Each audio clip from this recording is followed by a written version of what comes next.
पढ़ूंगा अगर आप खोल चुके हैं व्यवस्था विवरण ड्यूटेरोनोमी चैप्टर 2 वर्स 24 और 25 को। हालेलुया। ऑनलाइन लोग अगर आप निकाल चुके हैं व्यवस्था विवरण ड्यूटेरोनोमी, ओके, इसमें मैं पढ़ूंगा आपके लिए वचन को। इसमें लिखा, अब तुम लोग उठकर कूच करो और अर्नोन के नाले के पार चलो।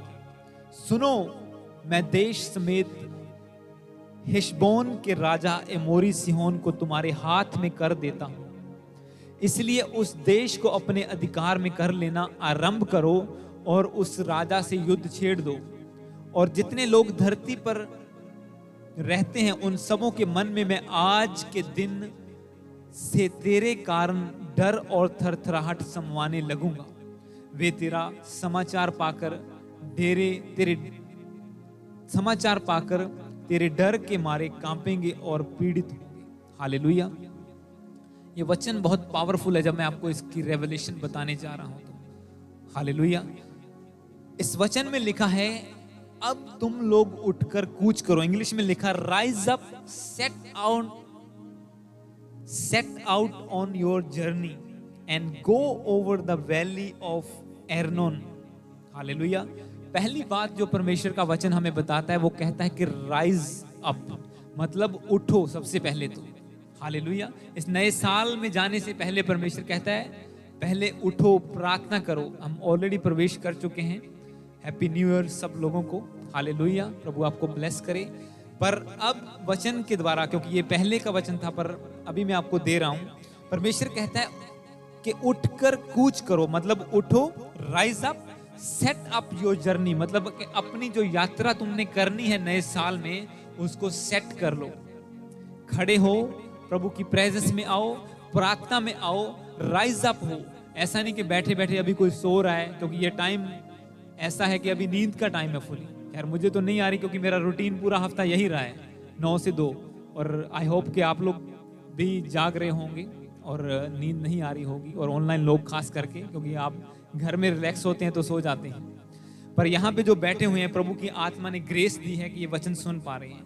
अब परमेश्वर का वचन कहता है उठो और कूच करो और अर्नोन के नाले के पार चलो, मतलब कि rise up, set out your journey and go over the valley of the Arnon. जब एर्नोन को आप एब्रीवेट करते हैं तो इसमें लिखा हुआ है, इसमें नहीं लिखा पर इसका मतलब क्या है। जो एर्नोन एक नाम है हिब्रू का, इब्रानी भाषा का, इसका नाम है रोरिंग स्ट्रीम, एक गरजती हुई नदी या गरजता हुआ पानी या बहुत तेज बहने वाली नदी, या बहुत तेज, बहुत, जब आप देखते हैं ना एक डैम से जब पानी बहता है, अगर बंदा उसमें जाएगा वो सेकंड्स में मर जाएगा। कोई चीज फेंकोगे वो उलट पुलट हो जाएगी उसी तरह से। और ऐसी ही बात जब अर्नोन आप वर्ड को बोलते हैं तो इसका मतलब है अ रोरिंग स्ट्रीम, एक गरजता हुआ झरना या पानी या नदी जो भी बह रही हो बहुत तेजी से। जैसे हड़ आ जाता है, जैसे बाढ़ आ जाती है तो बहुत तेज से पानी बहता है और हर चीज को बहा के ले जाता है। आज परमेश्वर आप लोगों को ये कह रहा है कि तुम्हें उठना होगा, तुम्हें उस नींद से उठना होगा, तुम्हें उस रिलैक्सेशन से बाहर आना होगा, तुम्हें उन चीजों से बाहर आना होगा जो आपको प्रार्थना नहीं करने देती। इसीलिए वो पहले कहता है राइज अप। पहले तो तुम्हें खड़ा होना बहुत जरूरी है, पहले तो तुम्हें उठना बहुत जरूरी है, और उसके बाद अपनी जर्नी को, अपनी यात्रा को सेट करना बहुत जरूरी है कि आप कहां जा रहे हैं। आपको पता हो कि अगले साल में आप क्या करने वाले हैं। जैसे परमेश्वर ने इस चर्च के लिए प्रोफेटिक वर्ड दिया क्रिसमस पर, प्रभु ने कहा कि लोग रिकमेंड करेंगे कि इस बीमार को पंजाबी चर्च में लेके जाओ, लोग रिकमेंड करेंगे कि उस चर्च में जाओ। ये प्रोफेटिक वर्ड है चर्च के लिए। अब हमें पता है क्या करना है हमें। ये कितनी बड़ी प्रोफेसी और फाइट परमेश्वर ने हमें दे दी है, जिसे हम लड़ेंगे प्रार्थनाओं के द्वारा। और इसी तरह से हर इंडिविजुअल को प्रभु यही बोलता है कि तुम्हें राइज अप होना होगा, तुम्हें उठना होगा, और तुम्हें अपनी यात्रा को, अपनी जर्नी को सेट करना होगा। तुम्हें पता होना चाहिए कि इस हफ्ते मैं किस लेवल पर हूं प्रार्थना में, अगले हफ्ते में किस लेवल पर होना चाहिए, और आज मेरी प्रार्थना इतनी है, मैं बैठा हूं, कल मुझे मेंटेन करना है, कल शाम को मुझे फिर प्रार्थना में बैठना है। आपको पता होना चाहिए कि आप किस तरफ जा रहे हैं। अपनी जर्नी को सेट करके रखो, परमेश्वर कहता है। फिर वो कहता है कि go over the valley of Arnon, कूच करके अर्नोन नाले के पार चलो। मतलब जो चीजें आपके सामने आपको बहुत तेज लग रही हैं, आपको लगता है ये बीमारी तो बस मार देगी, जैसे पानी लगता है ना कि इस वचन को आपको अच्छी समझ आएगी, आगे वचन मैं पढ़ूंगा इसके साथ एक, आपको लगेगा कि ये बीमारी के पार तो हम नहीं जा सकते। एक जैसे नदी, बहुत एक रोरिंग वाटर, एक बहुत ज्यादा तेज बहने वाला पानी जब होता है, बंदे को लगता है कि किश्ती भी अगर मैं इसमें डालूंगा तो ये बह जाएगी, मैं इसके पार नहीं जा सकता। पर परमेश्वर कहता है कि अगर तुम उठोगे, खड़े होगे, अपनी प्लान्स को एस्टेब्लिश करोगे, अपनी योजनाओं को, अपनी जर्नी को सेट करोगे, परमेश्वर कहता है कि ये 2 काम करो और उसके बाद फैसला लो कि नहीं परमेश्वर, मैं इस नाले के पार जाऊंगा, मैं इस बीमारी के पार जाऊंगा, मैं इस विपत्ति के पार जाऊंगा परमेश्वर। हालेलुया। जब आप डिसीजन बनाएंगे तभी परमेश्वर आपके लिए कुछ करेगा, जैसे उसने इजराइलियों के लिए किया। आगे जब वचनों में आप पढ़ेंगे, वो कहता है जब आप डिसीजन बना लेंगे उठने का, चलने का और पार जाने का, जब आप डिसीजन बना लेंगे, तब परमेश्वर कहता है सुनो, मैं देश समेत हेशबोन के राजा एमोरी सिय्योन को तुम्हारे हाथ में कर देता हूं, इसलिए उस देश को अपने अधिकार में कर लेना आरंभ करो और उस राजा से युद्ध छेड़ दो। हालेलुया। प्रभु कहता है कि जब तुमने डिसीजन बना लिया इस नदी के, इस बीमारी के, इस क्लेश के पार जाने का, कि बंदे को लगता है कि नहीं यार चर्च जा रहे हैं, कुछ होता रहा नहीं, चर्च जा रहे हैं, ये प्रॉब्लम जा तो नहीं रही, पर प्रभु कहता है कि तुम्हें राइज अप करना होगा, तुम्हें खुद प्रार्थनाएं करनी होगी। जो प्रॉब्लम तेरी जिंदगी में है, हो सकता है ये पास्टर की प्रार्थना से ना जाए कि अगर प्रभु का प्लान तेरे लिए यही है तो, क्योंकि हमारी लाइफ में मैंने आपको टेस्टिमनी दी थी, कुछ चीजें सॉल्व हुई सिर्फ फोन पर प्रार्थना करने की वजह से। चर्च नहीं भी गए तभी भी प्रभु देता रहा एक के बाद, पर एक टाइम आया जब प्रभु ने कहा कि now you have to rise up, अब तुम्हें उठना होगा, तुम्हें प्रार्थना करनी होगी, क्योंकि मैंने तुझे चुना है जिंदगियों को बदलने के लिए। अब तुम्हें उठना होगा और प्रकाशमान होना होगा, ताकि तेरे द्वारा जातियां उद्धार को पाएं, तेरे द्वारा दूसरों की जिंदगी में रोशनी को आए।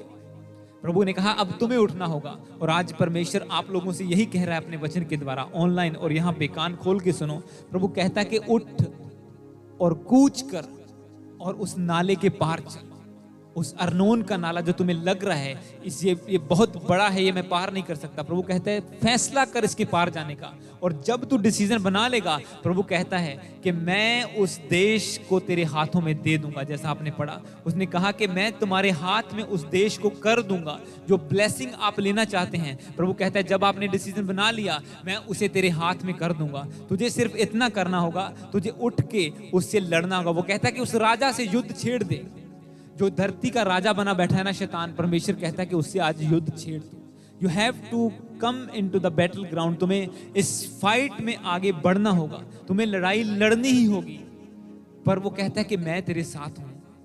वो कहता है कि मैं तुझे ऑलरेडी उस तेरे अंडर उसको कर देता हूं। तुझे सिर्फ इतना करना होगा कि अपने अधिकार में कर ले उस देश को और उस राजा से युद्ध छेड़ दे। और जितने लोग धरती पर रहते हैं उन सबों के मन में मैं आज ही के दिन से तेरे कारण डर और थरथराहट समवाने लगूंगा। तब आप शैतान से नहीं डरेंगे कि शैतान ने मैंने ये करता, ये करता, ऐसा हो गया। तब शैतान आपसे डरेगा जब आप एक फैसला बना लेते हैं खड़े होने का कि चाहे कुछ भी आ जाए, शैतान तू ले कर ले, क्या करना है तूने, मैं परमेश्वर से नहीं हटूंगा। जैसे अय्यूब ने फैसला किया, उसने परमेश्वर की निंदा नहीं की। जब शैतान ने उसका सब चीजें एक एक करके छीनता गया, उसका पैसा छीन लिया, उसका घर छीन लिया, उसके बच्चे छीन लिए, उसका परिवार चला गया, सब कुछ, उसकी बॉडी भी छीन ली, वो गल गई, तभी भी वो प्रभु के साथ अड़ा और खड़ा रहा। उसने फैसला किया कि नहीं, मैं इस बीमारी के पार जाऊंगा। उसने कहा जिस परमेश्वर ने मुझे सुख दिया, अगर वो दुख देता है तो क्या मैं उसकी निंदा करूं, क्या मैं उसे बुरा भला कहूं? उसने नहीं कहा और उसने डिसीजन लिया कि नहीं, एक दिन परमेश्वर मुझे इसके पार लेके जाएगा। उसने कहा कि जब प्रभु मुझे परख लेगा तो मैं सोने के समान निकलूंगा। जो पिछली बार आपने वचन को सुना था, जब प्रभु मुझे परख लेगा तो मैं सोने के समान निकलूंगा। आज हो सकता है प्रॉब्लम आपकी जिंदगी में इसलिए आई हो कि प्रभु आपको परखना चाहता है, पर परमेश्वर कहता है कि तुम पार जाओगे उसके। वो कहता है कि मैं उनके मन में, जिस शैतान से तुम डरते हो, जिस दुष्ट आत्मा से, जादू टूने से आप डरते हो, प्रभु कहता है कि मैं उनके मन में तेरा डर समवा दूंगा। जब तू जाएगा तो दुष्ट आत्माएं चीखें मारेंगी तेरे सामने। आज आप देखते हैं ना अभिषेक दासों के सामने, कभी वो खुद डरते होंगे कि हाय जादू करता। आज लोगों को पता नहीं चलता, अगर वो लाल कपड़ा भी देख लें दरवाजे पे पड़ा हुआ, पता नहीं होता अब क्या करें, किन्नू बुलाइए, किधर जाइए, कौन इसका हल करेगा अभी। पर एक क्रिश्चियन को पता है कि मेरे घर पर कोई जादू टोना नहीं चलेगा। उसे पता है यीशु के नाम से दुष्ट आत्माएं मेरे पैरों के नीचे हैं। क्योंकि लूका 10:17 को जब आप पढ़ते हैं, वचन कहता है कि यीशु मसीह के नाम से दुष्ट आत्माएं हमारे बस में है। उसने हमें शत्रु की पूरी सामर्थ्य पर अधिकार दिया है। और यही परमेश्वर इस वचन में कह रहा है। वो कहता है कि तेरे कारण सब लोग डरेंगे जो तेरे सामने खड़े होंगे। कोई तेरे सामने खड़ा ना रह पाएगा। तुझे इस अर्नोन के नाले से पार जाना होगा। वो कहता है ये जो बहुत बड़ा पानी तुझे झरना लग रहा है कि मैं तो इसमें बह जाऊंगा, परमेश्वर ये कैसे मैं इसके पार जाऊंगा। इस वचन को आप प्रैक्टिकली देख सकते हैं। इस वचन में सबसे पहला आपको राइज अप होना होगा, स्टैंड लेना होगा जो आपकी क्रिश्चियन लाइफ है उसके लिए, कि मुझे कैसी लाइफ जीनी है। हालेलुया। राइज अप होके जर्नी सेट करने का मतलब है कि क्रिश्चियन लाइफ को जीने का मकसद बनाना, क्रिश्चियन लाइफ को जीने का एक टारगेट तैयार करना कि नहीं मैं क्रिश्चियन हूं, मैं ये मूर्ति पूजा में नहीं जाऊंगा, मैं क्रिश्चियन हूं, मैं दारू नहीं पीऊंगा, मैं क्रिश्चियन हूं, मैं भरमाया नहीं जाऊंगा, मैं क्रिश्चियन हूं, मैं प्रभु की सेवा करूंगा, मैं क्रिश्चियन हूं, मैं चर्च जाऊंगा, मैं वचन पढ़ूंगा। मतलब अपनी जर्नी को आपको सेट करना होगा। आपको उठ के अपनी क्रिश्चियन लाइफ को मेंटेन करना होगा। वो गिरी हुई वेदियों को बनाना होगा, फिर से जो गिर चुकी हैं उन्हें प्रार्थना की वेदी को तैयार करना होगा। सेकंड, आपको उस नाले के पार जाना होगा। जो दुश्मन, जो एक बहुत बड़ा शैतान आपको नजर आ रहा है ना, कि जो सिचुएशन आपको नजर आ रही है, आपको आज डिसाइड करना होगा। सेकंड पॉइंट, कि मैं इसके पार जाऊंगा, चाहे कुछ भी हो जाए। मैं प्रार्थना करूंगा, रोजे रखूंगा, बाइबल पढ़ूंगा, संगति में जाऊंगा, फेलोशिप में जाऊंगा, चर्च में जाऊंगा। मैं हर फाइट को, हर वेपन को इस्तेमाल करूंगा, पर मैं इसके पार जाऊंगा ही जाऊंगा। थर्ड, आपको एक फाइट, परमेश्वर कहता है कि उसके खिलाफ युद्ध छेड़ दे। You have to start your fight. आपको आपकी जीतने के लिए आपको लड़ाई लड़नी पड़ेगी। ऐसा हो नहीं सकता कि बंदा बिना लड़े जीत जाए। क्या ऐसा हो सकता है कि एक फौजी या एक आर्मी लड़ाई भी ना लड़े और लोग हैं कि हाँ भाई ये जीत गए? ऐसा नहीं हो सकता। आपको लड़ाई में उतरना होगा। परमेश्वर कहता है कि उस दुष्ट राजा के खिलाफ, जो शैतान राजा बना बैठा ना तेरी जिंदगी का, प्रभु कहता है कि उसके खिलाफ युद्ध छेड़ दे। तुझे लड़ाई लड़नी होगी उसके खिलाफ, प्रभु कहता है। थर्ड, आपको प्रेयर लाइफ, मतलब थर्ड यही, बैटल का मतलब आपको प्रार्थना करनी होगी।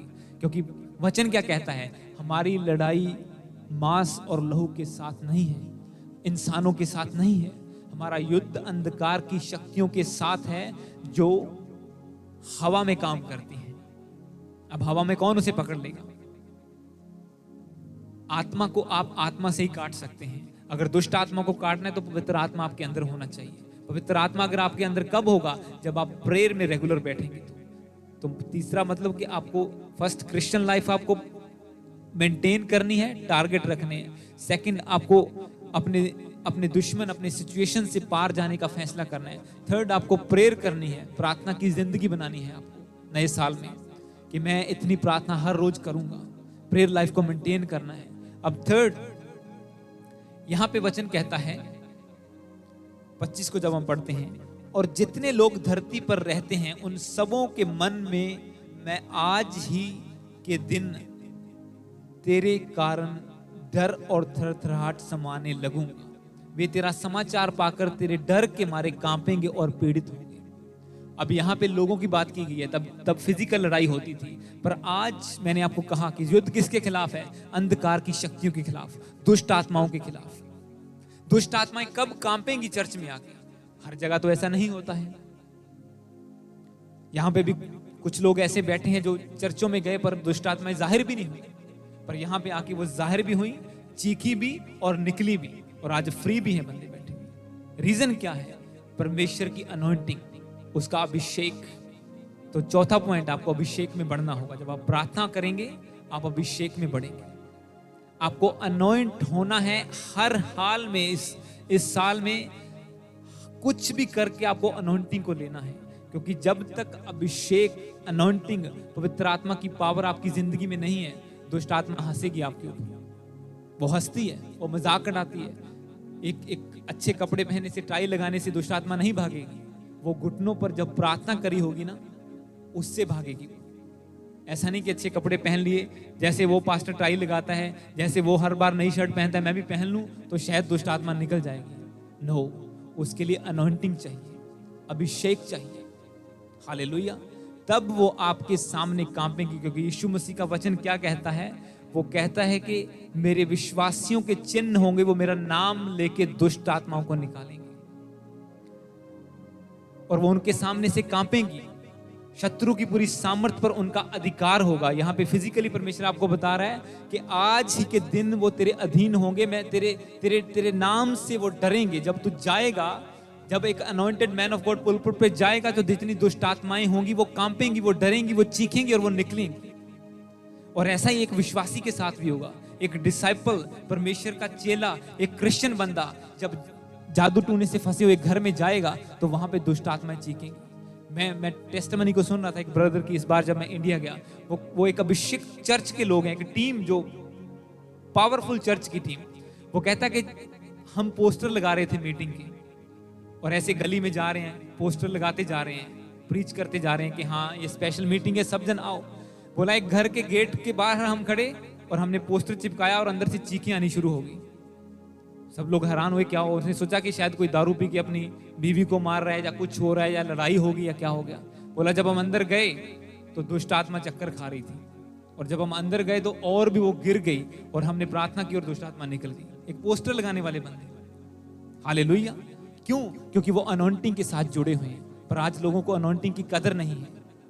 मैंने आपको कितनी बार बताया कि यही अभिषेक जो इस चर्च में है, इसका कारण यही है कि हम लगातार एक अभिषेक चर्च, बेशक वो दूर है हमसे 15,000 किलोमीटर, पर फिर भी हम उस आत्मा में एक होते हैं। हर संडे को, हर बुधवार को हमेशा एक होते हैं आत्मा, और रिसीव कर पाते हैं उस वचन को।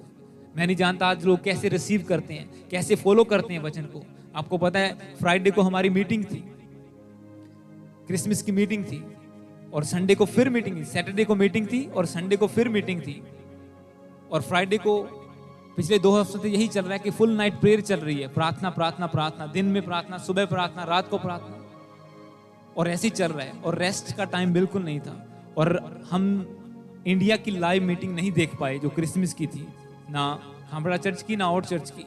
उस टाइम नहीं देख पाए, सेम डे, क्योंकि मुझे संडे मॉर्निंग के लिए प्रार्थना करनी थी। और मैं प्रार्थना करने बैठा प्रेयर रूम में, और मैंने टैबलेट को हाथ में लिया और एकदम से यूट्यूब खुली और खामड़ा की मीटिंग मेरे सामने आई। और मैंने सोचा चलो देखता हूँ क्या चल रहा है, अभी वचन चल रहा है या क्या चल रहा है। जैसे मैंने टच किया और वचन 1 मिनट के लिए मैंने सुना, उसमें कहा गया था अगर क्रिश्चियन लोगों ने झंडे गाड़ने हैं तो उन्हें नाइट प्रेयर में जाना होगा। और मैंने कहा प्रभु थैंक्स, मुझे मेरा वचन मिल गया है, बाकी मीटिंग में बाद में देख लूंगा, अब मुझे प्रार्थना करनी है। सेम टाइम डिसीजन किया कि अब नाइट प्रेयर में जाएंगे। और पिछला पूरा हफ्ता, मैं इसलिए क्यों आपको बताया कि मेरी टाइमिंग यही चल रही है, 9 से 2 रात को बैठते हैं, सुबह हो जाती है, और कुछ परवाह भी नहीं है, क्योंकि अभी खुला टाइम है। ये वचन को फॉलो करने की बात मैं आपको बता रहा हूं कि एक मिनट के लिए मीटिंग ऑन की, वचन मिला और फॉलो कर दिया। और आज लोग कहते हैं कि टीका बना के साडे ला दो इत्थे, तां शायद साडे असर हो जाएगा। इंजेक्शन बना के लगाओ फिर असर होगा, शायद फिर भी हो जाएगा। सुन के काम नहीं चलता। इसीलिए मैंने कहा कि यीशु मसीह को क्यों आना पड़ा धरती पर, क्योंकि लोग वचन सुन के अब मानना बंद कर दिया था उन लोगों ने। अब प्रभु ने कहा कि मैं तुम्हें वचन प्रैक्टिकली दिखाऊंगा कि वचन काम कैसे करता है। इसलिए यीशु मसीह वचन देहधारी होकर धरती के ऊपर आया, और उसने हमारे बीच में चिन्ह और चमत्कार किए, जैसे पहले मुंह से निकला हुआ वचन काम करता था। हालेलुया। और इसी तरह से आपको स्टेप बाय स्टेप प्रभु में आगे बढ़ना होगा। एक वचन को इसी को आगे पढ़ेंगे, इसके पिछले चैप्टर में आएंगे। 41 से लेके 46 तक हम पढ़ेंगे। चैप्टर 1 इसी बुक का, उसका 41 से लेके 46 तक पढ़ेंगे। मैं जल्दी फिनिश करूंगा इसको। इसमें लिखा हुआ है, तब तुमने मुझसे कहा हम यहोवा के विरुद्ध, चैप्टर 1 वर्स 41 से पढ़ रहा हूं। तब तुमने मुझसे कहा हमने यहोवा के विरुद्ध पाप किया है, अब हमने अपने परमेश्वर यहोवा की आज्ञा के अनुसार चढ़ाई करेंगे और लड़ेंगे। तब तुम अपने अपने हथियार बांधकर पहाड़ पर बिना सोचे समझे चढ़ने को तैयार होगे। तब यहोवा ने मुझसे कहा, उनसे कह दे कि तुम मत चढ़ो और ना लड़ो, क्योंकि मैं तुम्हारे मध्य में नहीं हूं, कहीं ऐसा ना हो कि तुम अपने शत्रुओं से हार जाओ। यह बात मैंने तुमसे कह दी, परंतु तुमने ना मानी, किंतु डिठाई से यहोवा की आज्ञा का उल्लंघन करके पहाड़ पर चढ़ गए। तब उस पहाड़ के निवासी अमोरियों ने तुम्हारा सामना करने को निकलकर मधुमक्खियों के समान तुम्हारा पीछा किया और सेर देश के होमरा तक तुम्हें मारते चले गए। तब तुम लौटकर यहोवा के सामने रोने लगे, परंतु यहोवा ने तुम्हारी ना सुनी और ना तुम्हारी बातों पर कान लगाया, और तुम का देश में बहुत दिनों तक पड़े रहे, यहाँ तक कि एक युग हो गया। हालेलुया। यहाँ पे वचन क्या कहता है? मैं इसके उलट वचन पढ़ रहा हूँ जो पहले आपको मैंने बताया कि उन्होंने परमेश्वर का वचन सुना कि परमेश्वर कहता है उठो, लड़ो, तुम जीतोगे, मैं देश को तुम्हारे अधिकार में कर दूंगा। आज क्रिश्चियन लोग कब धोखा खाते हैं? जब वो प्रेयर नहीं करते, परमेश्वर से वचन नहीं पाते और उठ के चल पड़ते हैं।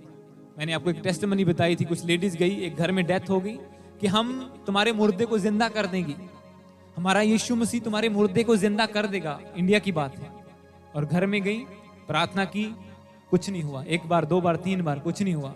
लोगों ने बेइज्जती की, धक्के मारे, क्रिश्चियनिटी की बदनामी हुई और बाहर निकाल दिया और कहते कि पखंड कर दिया लोग।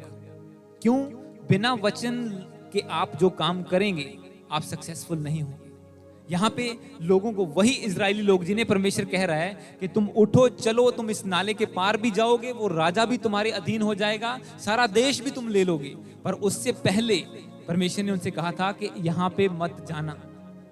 और वो बिना सोचे समझे, बिना वचन पाए पहाड़ पर चले गए, लड़ने के लिए चढ़े गए। और बाइबल में लिखा है कि उन लोगों ने उसे ऐसा मारा, इजरायलियों को ऐसा मारा कि वो फिर से लौट आए और रोने लगे कि प्रभु हम क्यों हार गए हैं। और क्रिश्चियन रोने लगे, प्रभु मेरी जिंदगी से ऐसा क्यों नहीं हुआ, क्यों बीमारी आ गई, क्यों मैं हार गया हूं, क्यों मेरा बॉस मेरा बार बार बेइज्जती करता है, क्यों वो मेरी बात को नहीं सुनता। प्रभु कहा कि तूने मेरी बात को क्यों नहीं सुना पहले? अगर तू बात सुन के जाता तो तू सफल होता। तू प्रार्थना में बैठा नहीं, ऐसे जोश जोश में चला गया और अब मुंह की खा के वापस आया है। और ऐसे इन लोगों के साथ हुआ। परमेश्वर के बड़े प्लान के अधीन वो चल रहे थे, पर क्या हुआ? एक जगह पे प्रभु ने कहा यहाँ पे मत जाना, मत लड़ना, क्योंकि मैं तुम्हारे बीच में नहीं हूं। वो कहता है, जब 42 को आप पढ़ते हैं उसमें लिखा, तब यहोवा ने मुझसे कहा, उनसे कह दे तुम मत चढ़ो, यानी कि मत जाओ लड़ने के लिए और ना लड़ो, क्योंकि मैं तुम्हारे बीच में नहीं हूं, कहीं ऐसा ना हो कि तुम अपने शत्रुओं से हार जाओ। बिना प्रेजेंस के, बिना प्रार्थना किए जब आप लड़ेंगे उस दुश्मन के साथ, उस राजा के साथ, आधा अधूरा वचन पढ़ के जब आप शैतान से लड़ेंगे तो जीतना पॉसिबल नहीं है। और बाइबल में ऐसा हुआ है, जो लोग बिना प्रार्थना के दुष्ट आत्माएं निकालने गए, बाइबल में लिखा वो फिर नंगे अपने कपड़े छोड़ के दौड़ गए, क्योंकि दुष्ट आत्माओं ने उनके ऊपर अटैक किया और उनका कोई भी बस ना चला। एक वचन को आगे पढ़ेंगे, फिर हमारा जल्दी फिनिश करने का टाइम है। ड्यूटेरोनोमी 4 उसका 1 और 2 को पढ़ेंगे और फिर 9 चैप्टर में जाएंगे। इसी का 4 चैप्टर आगे खोलिए। व्यवस्था विवरण चैप्टर 4।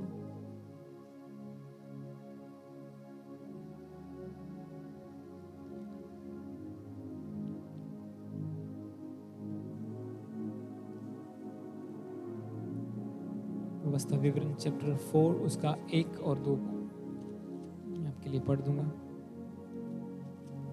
इसमें लिखा है, अब हे इज़राइल, जो जो विधि और नियम मैं तुम्हें सिखाना चाहता हूं उन्हें सुन ले और उन पर चलो, जिससे तुम जीवित रहो और जो देश तुम्हारे पितरों का परमेश्वर यहोवा तुम्हें देता है उसमें जाकर उसके अधिकारी हो जाओ। जो आज्ञा मैं तुमको सुनाता हूं उसमें ना तो कुछ बढ़ाना और ना कुछ घटाना। तुम्हारे परमेश्वर यहोवा की जो जो आज्ञा मैं तुम्हें सुनाता हूं उन्हें तुम मानना। यानी कि प्रभु कहता है कि जो वचन मैं तुम्हें देता हूं, जो वचन आज आप सुन रहे हैं, अगर आप इसको फॉलो करेंगे, अगर आप अपनी लाइफ को उसके अकॉर्डिंग बनाएंगे, तो परमेश्वर कहता है कि जिस ब्लेसिंग को आप लेना चाहते हैं, जिस देश के अधिकारी आप होना चाहते हैं, प्रभु कहता है तुम उसके हो जाओगे। वो तुम्हारे अधिकार में, तुम्हारे बस में आ जाएगा जब आप वचन से पाकर, परमेश्वर से इस वचन को सुनकर, अगर आपको लगता है कि ये प्रभु की ओर से आवाज है आपके लिए। कुछ लोगों के लिए ये आवाज होती है, जैसे मैंने आपको बताया कि मुझे एक वर्ड की जरूरत थी और मुझे 1 मिनट में मिला, क्योंकि मेरी मजबूरी थी, मैं मीटिंग पूरी नहीं देख पाता था, क्योंकि पा सकता था, क्योंकि मुझे प्रार्थना में बैठना था, और 1 मिनट में प्रभु ने मुझे वो वर्ड दिया। और इसी तरह से हो सकता है आप पहली बार सुन रहे हो, या पहली बार जुड़े हो, या आपने कभी इन चीज को फॉलो ना किया हो, पर हम इसी तरह से वचनों को फॉलो कर करके यहाँ तक पहुंचे हैं। इसी तरह से जब प्रभु के दास इंस्ट्रक्शंस देते थे, हम उन्हें फॉलो करते थे और आज यहाँ तक पहुंचे हैं। और इसी तरह से प्रभु का वचन भी कहता है, वो कहता है कि जो विधि और नियम मैं तुम्हें सिखाना चाहता हूं उसे सुन लो, जिससे तुम जीवित रहोगे, और तुम्हारे देश जो तुम्हें देना चाहता हूं, वो कहता है उसमें जाकर उसके अधिकारी हो जाओगे। जो आज्ञा मैं तुम्हें सुनाता हूं उसमें ना कुछ बढ़ाना और ना घटाना। तुम्हारे परमेश्वर यहोवा की जो जो आज्ञा तुम्हें सुनाता हूं तुम उसे मानना। 9 चैप्टर में आएंगे इसी का, क्योंकि मैं थोड़ा शॉर्ट कर रहा हूं वचन को, हमारा टाइम आज ओवर हो गया।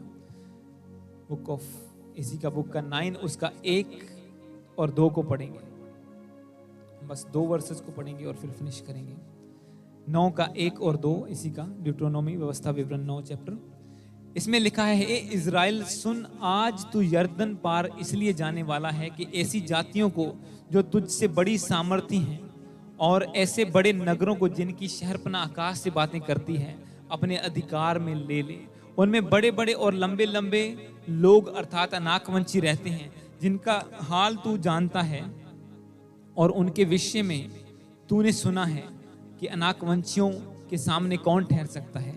इसलिए आज तू यह जान ले कि जो तेरे आगे भस्म करने वाली आग के समान जाने वाला है, वह तेरा परमेश्वर यहोवा है। उसका वचन कहता है कि वह तेरा परमेश्वर यहोवा है। अब ये वचन हमें ये कहता है कि जब प्रभु हमारे आगे आगे चलता है, हे इज़राइल तो आज, वो कहता है कि आज इसलिए तू पार जाने वाला है कि जो बड़े बड़े नगर, जो शहरपना सी बातें करते हैं, मतलब आज आपको प्रभु क्यों पार जाने के लिए बोल रहा है कि जो ब्लेसिंग आपको लगता है, जो लगता है कि ये मेरी जिंदगी में आ ही नहीं सकती, अब टू लेट हो गया, अब बहुत देर हो चुकी है, अब ऐसा नहीं हो सकता।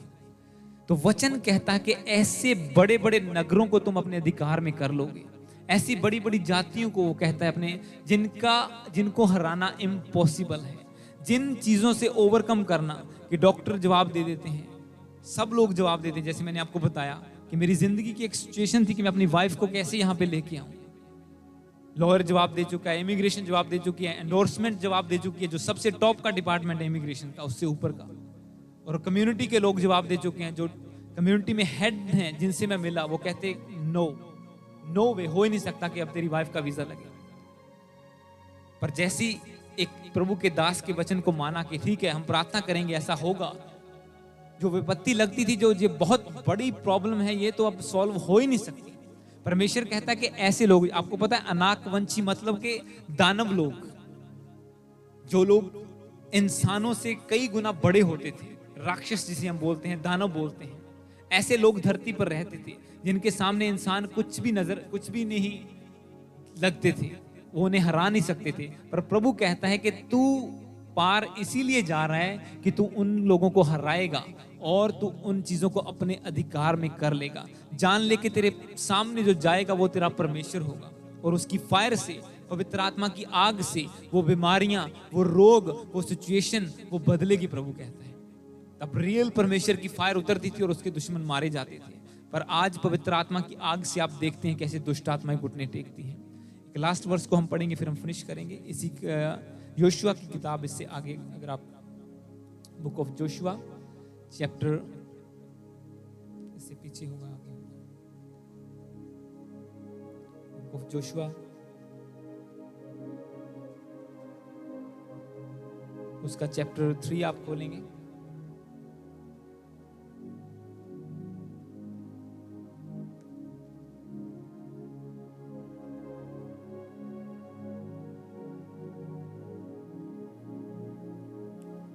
जोशुआ उसका चैप्टर 3 खोलिए, इससे आगे आपको मिलेगी वो बुक, और उसका वर्स 14 से लेके 7 तक, इसको लास्ट हम पढ़ेंगे, फिर हम फिनिश करेंगे इस वचन को, और इसमें आपको पूरे वचन की समझ आएगी।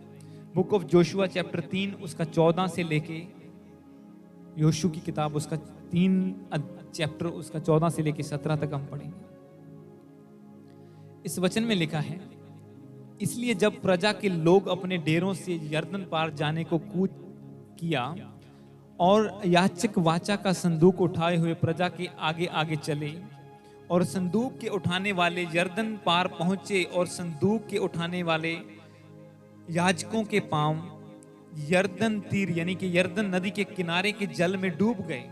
यरदन का जल तो कटनी के समय यानी कि उस सीजन में सब दिनों से अपने किनारे के ऊपर बहता था, यानी कि उस टाइम जो नदी थी वो सबसे ऊपर सबसे ज्यादा बहाव होता था उसमें। तब जो जल ऊपर की ओर से बहा आता था वह बहुत दूर अर्थात अदाम नगर के पास जो सारतान के निकट है रुककर एक ढेर हो गया और दीवार सा उठ रहा। और जो जल अराबा का ताल जो खरा ताल भी है कहलाता है उसकी ओर बहा जाता था, वह पूरी रीति से सूख गया।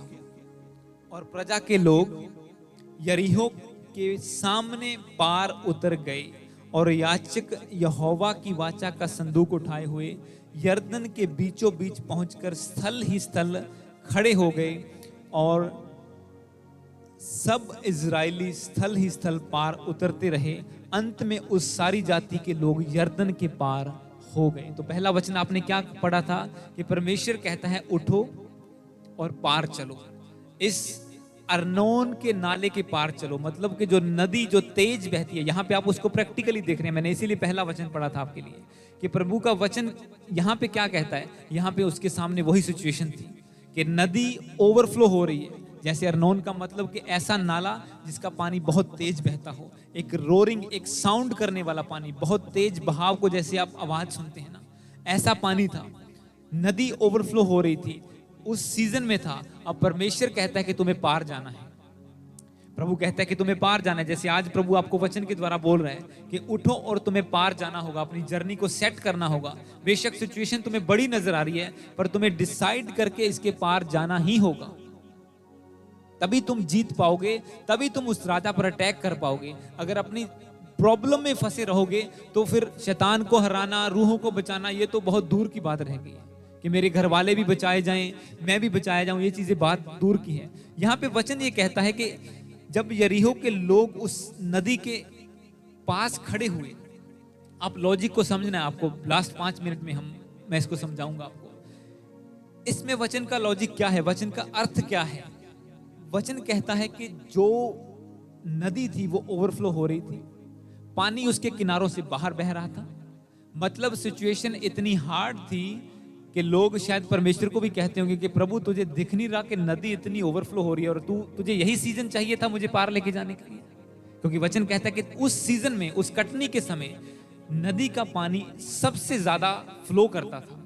कई बार आपकी जिंदगी में प्रभु आपको ब्रेक थ्रू तब देता है जब एक बड़ी सिचुएशन में आप फंसे हो, जब आपको लगता है कि ये प्रॉब्लम आज मुझे मार देगी, अब कुछ नहीं बचेगा। तब आपको पता नहीं होता कि एक बड़ा ब्रेक थ्रू, एक बड़ा ब्लेसिंग आपका इंतजार कर रही है। यहां पे वही सीन बना हुआ था इनके सामने कि परमेश्वर ने कहा तुम्हें अभी पार जाना होगा और नदी ओवरफ्लो हो रही है। पर बाइबल में लिखा कि जैसे उन लोगों ने परमेश्वर के वचन को लिया, एक वाचा का संदूक उठाया अपने सर के ऊपर, उन्होंने क्या किया, क्या रीजन था उनके पार जाने का। उन्होंने परमेश्वर के वचन का ऑनर किया। सबसे पहली बात यह है, जो वचन उन्हें दिया गया था उसका ऑनर किया। जो प्रभु ने 10 आज्ञाएं दी थी संदूक में रख के अपने सर के ऊपर उठाई।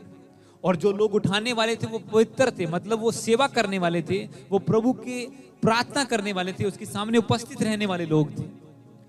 फर्स्ट थिंग कि वो लोग खुद पवित्र थे प्रभु के सामने। सेकेंडली उन्होंने वचन का ऑनर किया, आदर किया। और जैसे संदूक को उठाया, एक डिसीजन लिया कि हम इसके पार जाएंगे। बेशक हमें नजर आ रहा है कि ये नदी, हमें रास्ता, इसमें हम मर जाएंगे, हमें लग रहा है। हमारी आंखें ये कह रही हैं कि हम इसमें डूब के मर जाएंगे। हमारी सोच ये कह रही है कि ये बीमारी हमें मार डालेगी, पर वचन कहता है कि तू इसके पार जाएगा।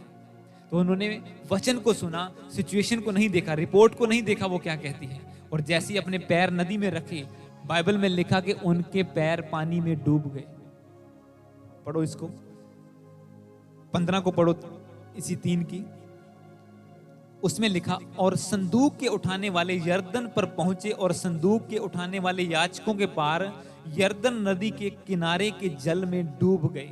यरदन का जल कटनी के समय के सब दिनों में अपने तट के ऊपर होकर गुजरता था, मतलब कि ओवरफ्लो नदी गुजरती थी। जैसे अब वो गए, उनके पांव पानी में डूब गए। आपको पता है इसका क्या मतलब है?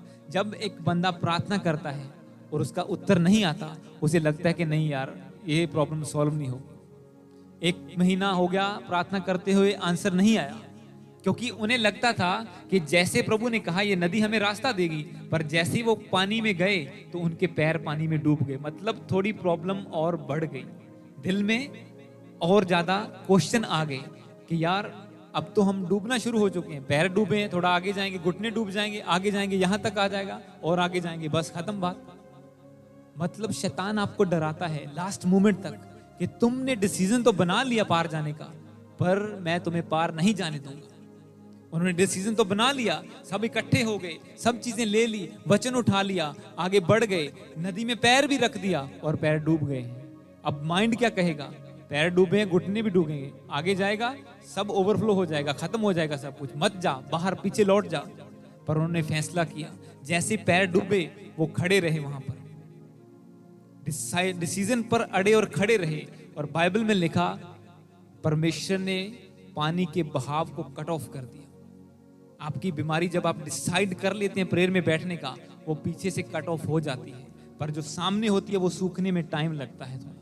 यहाँ पे आगे जब वचन को पढ़ेंगे 16 में लिखा, तब जो जल ऊपर की ओर से आता था वह बहुत दूर, अर्थात अदाम नगर के पास जो सारतान के निकट है, रुककर ढेर हो गया और दीवार सा ऊंचा उठा रहा। और जो जल अराबा के ताल, जो खारा ताल भी कहलाता है, उसकी ओर से बहा आता था, वह पूरी रीति से सूख गया और प्रजा के लोग यरीहो के सामने पार उतर गए।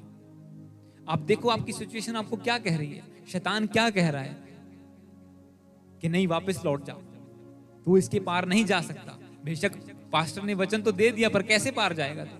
तेरी प्रार्थना तो सुनी नहीं जाती, पवित्रताई में तुझे खड़ा नहीं जाता, तू बार बार पाप कर देता है, इससे अच्छा है अपनी वापस लौट जा, वही पुरानी जिंदगी में चला जा, कुछ नहीं होने वाला यहाँ पे। ऐसा भरमाता है शैतान आपको। ऐसी सिचुएशन ने, ऐसी नदी ने इजरायलियों को वापस लौटाने की कोशिश की, पर जब उन्होंने वचन को थामे रहा, प्रभु का आदर किया, वचन का पालन किया और खड़े हो गए डिसीजन पर, तो बाइबल में लिखा परमेश्वर ने उस प्रॉब्लम को कट कर दिया दूर से, पीछे से, यानी कि उस प्रॉब्लम की सप्लाई बंद हो गई अब, और वो पानी एक दीवार की तरह खड़ा हो गया। अब जो सामने था वो भी सूख गया और वो पार निकल गए थे। ये तरीका है अपनी सिचुएशन से पार जाने का, जो प्रभु कहता है ना कि उठ, अपनी जर्नी को सेट कर और इस रोरिंग वाटर के, इस रोरिंग स्ट्रीम के, इस बहती हुई नदी के, इस बड़े झरने के पार तुझे निकलना होगा। जो दुखों का दरिया तुझे नजर आता है ना, जब तू डिसाइड करके इसमें कदम रखेगा, ये अपने आप तुझे रास्ता दे देगा। इसकी चेन उसी दिन कट हो जाएगी जिस दिन तू प्रार्थना करने का फैसला कर देगा। इसका फ्लो उसी दिन बंद हो जाएगा जिस दिन तू वचन पर खड़ा रहने का फैसला कर लेगा। हाँ, तेरे सामने जो है वो परमेश्वर कहता है कि मैं धीरे धीरे करके उसे सुखा दूंगा। जब जैसे तू खड़ा रहेगा वो सूखता जाएगा। आप सोचो, जब नदी का बहाव पहले से बंद ही हो गया तो जो सामने है वो ऑटोमेटिकली नीचे चला जाएगा। और बाइबल में लिखा कि जैसे वो खड़े रहे और परमेश्वर ने उन्हें पार किया और नदी सूख गई। हालेलुया। और आज मैं आपको यही बोलना चाहता हूं, एनकरेज करना चाहता हूं इस वचन के द्वारा, कि आपको डिसाइड करना है कि आपको पार जाना है या वापस लौटना है या डूबना है। ये तीनों चीजें आपके हाथ में हैं। अगर वो शंका करते तो वो डूब भी सकते थे, अगर वो शंका करते वो वापस भी जा सकते थे, पर उन्होंने डिसाइड किया और प्रभु के वचन से नहीं टले और वो पार निकल आए। क्या इससे बड़ी परीक्षा किसी के ऊपर आ सकती है जैसे आयूब के ऊपर आई थी? इसीलिए वो स्टोरी लिखी गई है बाइबल में। उससे बड़ी परीक्षा किसके ऊपर आ सकती है कि सब कुछ ही खत्म हो जाए और फिर से परमेश्वर रिस्टोर करे हम चीजों को। इतना बड़ा फेथ का टेस्ट जो शैतान ने लिया उसका, प्रभु को बोल के कि मैं उसका टेस्ट लेना चाहता हूं, और प्रभु ने भी कहा तूने बिना कारण मुझे उसके खिलाफ उकसाया है। हालेलुया। तो आज परमेश्वर आपको यही कहता है कि उठ, rise up, set your journey and come across. इसे क्रॉस ओवर कर, परमेश्वर कहता है। आज की क्रॉस ओवर नाइट में प्रभु यही कहता है कि अपनी जर्नी को सेट करो और इस नाले को, इस झरने को, इस डराने वाले पानी को, इस डराने वाली बीमारी को, इसे क्रॉस ओवर करके नए साल में एंटर कर जाओ। हालेलुया।